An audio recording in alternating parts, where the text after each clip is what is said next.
Newton's second law for rotation. Torque. Let me rediscuss the torque. Okay. We have a solid body rolled around an axis passing through O, perpendicular to our page.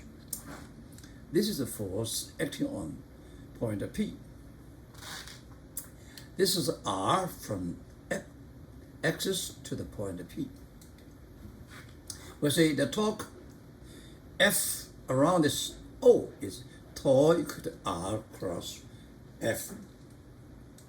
And the magnitude is RF sine phi. Phi is the angle between F and R. A same force will have different torque with respect to different axes because R different, right? The unit of torque is as meter. This is a Newton, so Newton meter. We look at this one. Okay, torque is R cross F, and the magnitude is RF sine phi. Look at this F sine phi. F sine phi is this one. It is one. This is perpendicular to R. Now we call it tangent, along the tangent direction, right? Yeah. And as we call it F perpendicular. What this means by perpendicular? Perpendicular is F, the component F perpendicular to R. So this is R, this is perpendicular to R, so called RF perpendicular. We can look at this toy another way. Okay, we combine the sine phi with R. You see what is R sine phi? No, this is R. This is the phi between the angle. This is R sine phi. R sine phi. We call it R perpendicular. Perpendicular to what? Perpendicular to F. R have components perpendicular to F. So it's very easy to remember the magnitude of torque. Torque is RF perpendicular or FR perpendicular.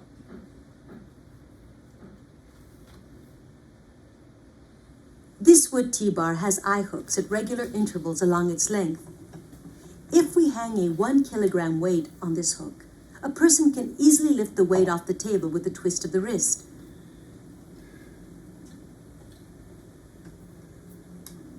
When the weight is hung on the middle hook, it becomes more difficult to lift.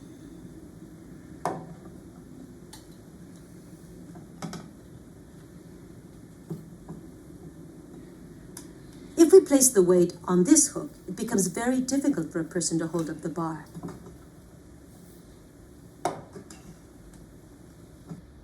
This animation shows the force due to the hanging weight and the magnitude of the twisting force which is needed to support the bar.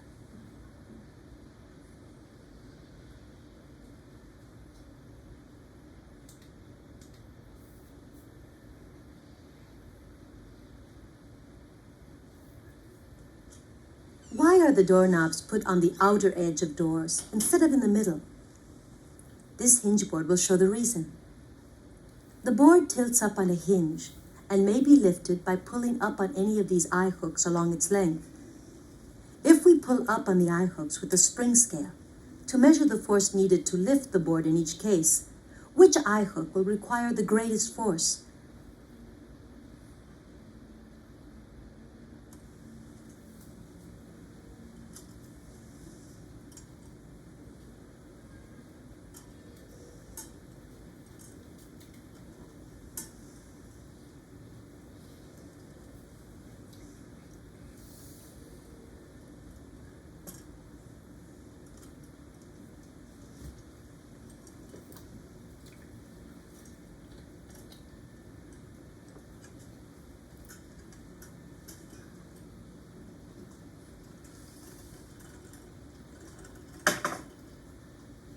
The inner hook takes the greatest force to lift the board.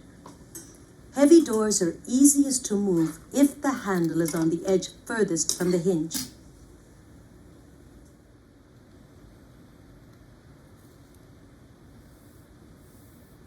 We'll use this torque wheel to demonstrate the addition of torques to produce rotational equilibrium.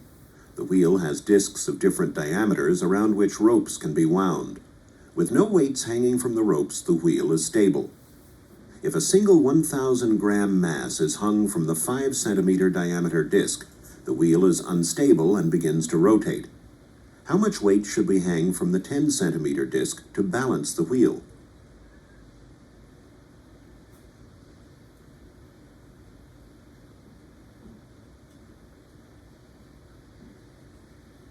A 500-gram mass rebalances the wheel.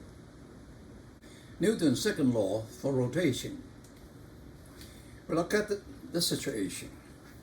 Figure shows a simple case of rotation about the fixed axis.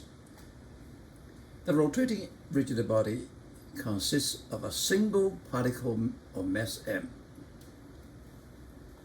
fastened to the end of a massless rod of length r. A force Fx, as shown this way, causing the particle to move in a circle about the axis. The particle has a tangential component of acceleration at. This is perpendicular at, governed by Newton's second law, which is Ft equal to ma. This will go this because it's a rod. It cannot only accelerate this direction. Okay, and there's At equal to alpha r. Alpha is angular acceleration of theta. Okay. And the torque, as we see, is R F perpendicular. R F perpendicular. F tangent. F tangent equal to M alpha R. So this becomes mr squared alpha. And we write I equal to mr squared. We give it a name later. Okay. So tau equals I alpha. This is the Newton's second law for rotation. It's similar to the Newton's second law for a particle. F is the torque of F. Mass of inertia, rotational inertia. Acceleration is angular acceleration.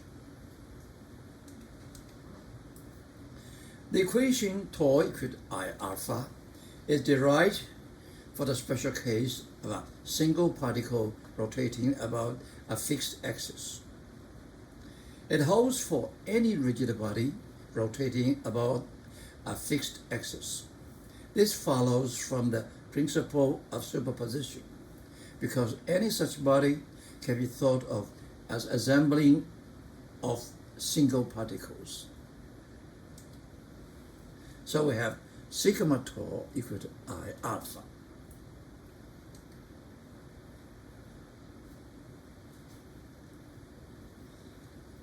This rotating bar will be used to show how the angular acceleration of an object is affected by its rotational inertia and the applied torque.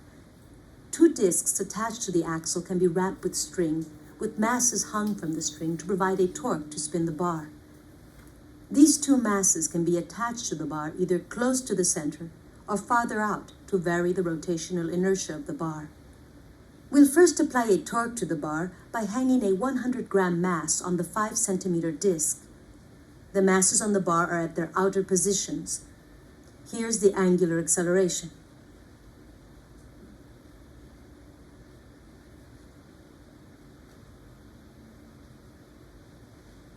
Now we'll increase the torque by changing the hanging mass to 200 grams. Here's the angular acceleration.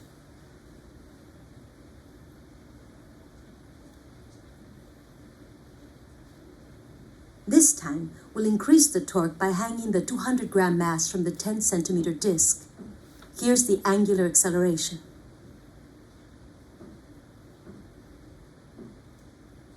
Finally, we'll leave the applied torque the same, but we'll decrease the rotational inertia of the bar by moving the masses on the bar to their inner position.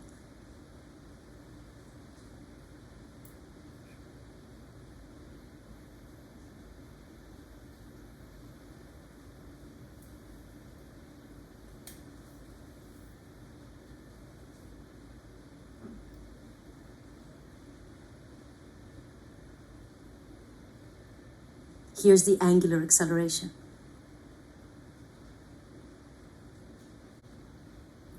Sample. Fig A shows a uniform disk with mass m 2.5 kilogram and the radius r 20 centimeter, mounted on a fixed horizontal axis. A block with mass m 1.2 kilogram hangs from the massless core that is wrapped around the rim of the disk. Find the acceleration of the falling block, the angular acceleration of the disk, and the tension in the core. 3R. Blue, red, green. The core does not slip, and there's no friction at the axis. Now, let's see the diagram, free body diagram for the disk. It risks you have a lot of force acting on, and this the tension. Okay. Whatever force acting on its axis, I don't care. I take this as a reference. We see tau equal to I alpha. The tau is TR. I is convection, half mr squared. Alpha is acceleration, angular acceleration. And look at this one. This one we have two forces acting on it, Fg and the T. So you rotate this one, so should falling down.